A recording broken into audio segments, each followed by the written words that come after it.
Good morning. हम पढ़ रहे हैं 10th क्लास में साइंस। तो आज आपकी साइंस की पहली क्लास है। इसमें हम अध्ययन कर रहे हैं हमारा पहला अध्याय। तो हमारा जो पहला अध्याय है वो है रासायनिक अभिक्रिया एवं रासायनिक समीकरण। हमें इसमें देखना है कि रासायनिक अभिक्रियाएं क्या होती है और हम रासायनिक समीकरण को कैसे लिखते हैं। तो आप सभी ने अपने घरों में देखा होगा, अपने दैनिक जीवन में कई सारी ऐसी घटनाएं होती हैं, कई सारी ऐसी क्रियाएं होती हैं जिन्हें हमें समझ नहीं पाते हैं। जैसे फॉर एग्जांपल लकड़ी का जलना। आपको पता है लकड़ी जल के राख बनती है, आप उससे वापस लकड़ी प्राप्त नहीं कर सकते। ऐसे ही रासायनिक अभिक्रिया में कुछ और उदाहरण जैसे जंग लगना, है ना। और भी साथ में और भी एग्जाम्पल है, जैसे कि श्वसन की क्रिया, दूध से दही बनना, लोहे पर जंग लगना, जल जाना यानी आपकी स्किन जल जाती है। ऐसे ही शराब बनाना। तो ये सारी उदाहरण हैं किसके? रासायनिक अभिक्रिया के। अब इसे आप देख रहे हैं इस डायग्राम में कि आप ये डायग्राम में देख पा रहे हैं कि एक हमने फ्लास्क लिया है, कोनिकल फ्लास्क है। इसमें हमने जिंक डाला है, जिंक के कुछ टुकड़े हैं वो डाले हैं हमने, और इसमें तनु सल्फ्यूरिक अम्ल यानी डायल्यूट HCl अम्ल डाला है हमने, और इसे कार्क से बंद कर दिया है। कुछ समय पश्चात हम जैसे ही देखते हैं कि कार्क से H2 गैस यानी हाइड्रोजन गैस निकलने लगती है। तो अब यहाँ पर ये कौन सी क्रिया हुई? तो ये हुई रासायनिक अभिक्रिया। अब हम इसको कैसे बोल सकते हैं कि रासायनिक अभिक्रिया हुई, ये हम देख लेते हैं। तो रासायनिक अभिक्रिया किसे कहते हैं? रासायनिक अभिक्रिया ऐसी अभिक्रिया होती है जिसमें एक या एक से अधिक जो पदार्थ होते हैं वो आपस में अंतर क्रिया करते हैं, यानी आपस में क्रिया करते हैं, रिएक्शन करते हैं, जिससे वो उत्पाद में चेंज होते हैं। तो परिवर्तित करके क्या बनाया इन्होंने? एक अलग नया पदार्थ जो अपने अभिकारक से बिल्कुल चेंज था। तो ये अभिक्रिया कहलाती है रासायनिक अभिक्रिया। इसमें वे पदार्थ जो अभिक्रिया करते हैं वो कहलाते हैं अभिकारक, और ये अभिक्रिया के पश्चात जो हमें प्राप्त होता है वो कहलाता है उत्पाद या क्रियाफल। इसके बाद में हम देख लेते हैं कि रासायनिक समीकरण क्या होता है। तो रासायनिक समीकरण क्या होता है कि जैसे हमने बोला कि जो हाइड्रोजन है वो जल से क्रिया करती है, और हाइड्रोजन है वो ऑक्सीजन से क्रिया करती है और जल के अणु का निर्माण करती है। तो ये हमने क्या कि बोला, एक समीकरण एक इक्वेशन बोली कि हाँ भाई ठीक है, कोई दो पदार्थ क्रिया कर रहे हैं, एक नया पदार्थ बन रहा है। तो इसको क्या करते हैं हम कि वाक्य में जो हम बोल रहे हैं वो जटिल लगता है, एक थोड़ा कठिनाई भी लगती है, तो इसको हम शॉर्ट में लिख सकते हैं। जैसे आपको यहाँ दिया हुआ है कि 2H2 + O2 = 2H2O यानी हाइड्रोजन प्लस ऑक्सीजन = क्या बन गया? ये जल का अणु। तो ये क्या लिखा हमने? रासायनिक समीकरण। तो ऐसे ही आप और भी अपन देख सकते हैं, जैसे कि हमने मैग्नीशियम लिया था। तो मैग्नीशियम को आपको पता है कि मैग्नीशियम ऑक्सीजन की उपस्थिति में हमने उसको जलाया या मैग्नीशियम की ऑक्सीजन से क्रिया करवाई, तो हमारे पास प्राप्त हुआ मैग्नीशियम ऑक्साइड। इस डायग्राम में आप समझने की कोशिश कीजिए कि जो मैग्नीशियम और ऑक्सीजन है वो क्या है? क्रियाकारक। और एरो के चिन्ह के बाद में क्या प्राप्त हुआ हमें? क्रियाफल या उत्पाद। तो अब देखिए दो उत्पाद जोड़ रहे हैं, मैग्नीशियम और ऑक्सीजन, तो हमने बीच में क्या लगाया है? प्लस का चिन्ह, और उसके बाद में एरो का चिन्ह बनाया है। एरो का चिन्ह क्या बता रहा है आपको? कि वो निकल रहा है यानी बन रहा है। मैग्नीशियम और ऑक्सीजन की क्रिया हुई तो क्या बना? ऑक्सीजन बना। ठीक है। ऐसे ही आप यहाँ पे डायग्राम में देख सकते हैं कि CH4 यानी मीथेन। तो मीथेन ने क्या किया? ऑक्सीजन से क्रिया करी, तो क्या बन गया? कार्बन डाइऑक्साइड और जल। तो ये क्या हुआ?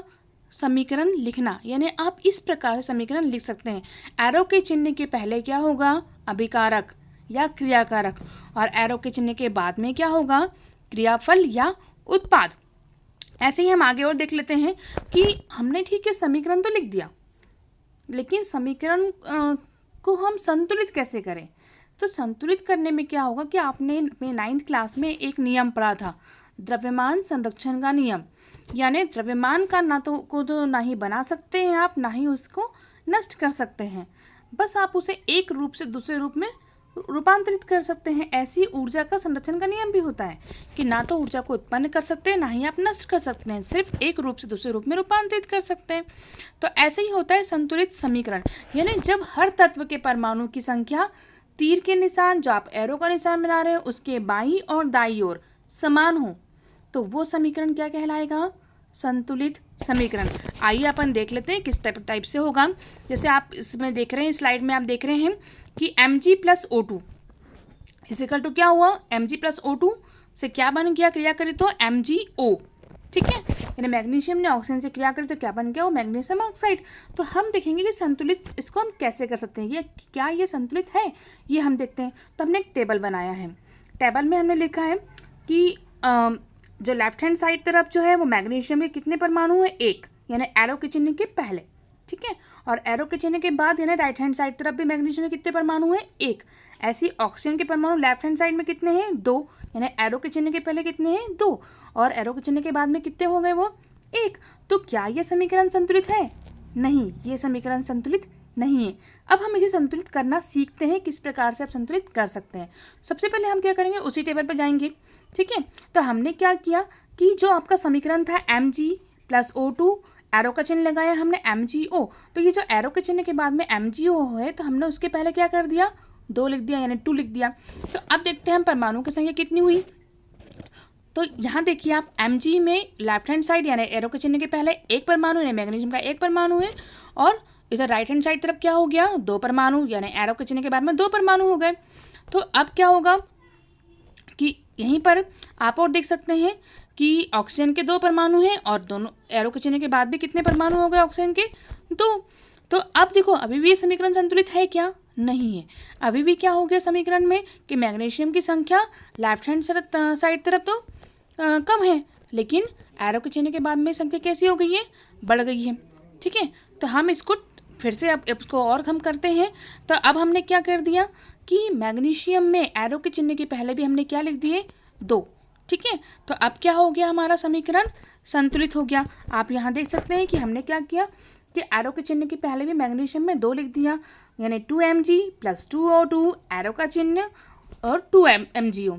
यानी अब देखते हैं हम, तो हम इस टेबल में देख सकते हैं कि एरो के चिन्ह के पहले यानी लेफ्ट हैंड साइड तरफ भी मैग्नीशियम और ऑक्सीजन दोनों के 2-2 परमाणु हैं, और राइट हैंड तरफ मैग्नीशियम और ऑक्सीजन दोनों के 2-2 परमाणु हैं, यानी left hand side is equal to right hand side. तो अब क्या हुआ है, आपका ये समीकरण संतुलित हो गया, ठीक है। इसी टाइप से आप एक और समीकरण देख सकते हैं कि Zn+H2SO4 एरो का चिन्ह लगाया हमने और क्या बन गया, ZnHCl4 यानी जिंक सल्फेट और हाइड्रोजन गैस मुक्त हो रही है। तो आप यहाँ पे देख सकते हैं इस टेबल में कि लेफ्ट हैंड साइड तरफ कितने परमाणु हैं और राइट हैंड साइड तरफ कितने परमाणु हैं। तो हम ये देख रहे हैं कि दोनों तरफ जो है वो सभी के, जिंक के, हाइड्रोजन के, सल्फर के और ऑक्सीजन सभी के परमाणु की संख्या दोनों तरफ बराबर है, इसलिए समीकरण कैसा है, ये संतुलित, ठीक है। तो अब हम देखते हैं कि समीकरण संतुलित तो कर लिया हमने, लेकिन कभी कभी कुछ समीकरण में हमको कुछ लेटर्स मिल जाते हैं, जैसे कि S ब्रैकेट में होते हैं, G, एक सिंबल भी होता है L, तो इसी टाइप से AQ भी लिखा होता है कहीं कहीं। तो इसका मतलब क्या होता है, तो आप इस समीकरण में देखिए S लिखा है 3FeS, तो ये S मतलब क्या हुआ, सॉलिड, सॉलिड मतलब ये ठोस है। H2O के आगे क्या लिखा है, G, तो H2O किसका फॉर्म होता है, जल का सूत्र होता है, लेकिन यहाँ क्या लिखा है, G, मतलब ये गैस है, मतलब यहाँ पे क्या लिया होगा, जलवाष्प, ठीक है। और इसी टाइप से एरो के चिन्ह के बाद में क्या लिखा है, S, Fe3O4 और S लिखा है, तो S क्या, सॉलिड, मतलब ये क्या है, ठोस है। और इसी टाइप से हाइड्रोजन गैस है। इसी टाइप से जहाँ पर आप देख सकते हैं कि CO2 लिखा है, हमारा थर्ड समीकरण जो है वो CO2 लिखा है। CO2 के बाद में क्या लिखा है, AQ मतलब क्या हुआ, ये एक्वस, ठीक है, आपको समझ में आ रहा होगा, एक्वस यानी क्या, इसका जलीय विलयन, ठीक है। और कोई अगर हमको जैसे किसी चीज़ को हमको किसी की प्रेजेंट में कोई क्रिया हो रही है, जैसे कि ये जो फॉर्मूला है हमारा 6CO2+12H2O, ये फॉर्मूला किसका है, फोटोसिंथेसिस यानी प्रकाश संश्लेषण। तो प्रकाश संश्लेषण क्रिया किस में होगी, हरे पेड़ पौधे में, किसकी उपस्थिति में, सनलाइट की उपस्थिति में और क्लोरोफिल की उपस्थिति में। तो आप देख सकते हैं यहाँ एरो के चिन्ह के ऊपर सनलाइट और क्लोरोफिल लिखा हुआ है, तो जिसकी प्रेजेंट में वो क्रिया होती है वो एरो के चिन्ह के ऊपर लिखते हैं। तो उम्मीद है आपको समझ में आया होगा कि किस प्रकार से कौन कौन सी रासायनिक अभिक्रियाएं होती है, किस प्रकार की होती हैं। साथ में घर में जो क्रियाएं होती है हमारे दैनिक जीवन में वो आपको क्लियर हुई होगी। समीकरण लिखना आया होगा आपको, रासायनिक समीकरण किसे कहते हैं, समीकरण को संतुलित करना किस टाइप से करते हैं। तो इस प्रकार से आप जो है और भी समीकरण लिख करके संतुलित कीजिए। Thank you.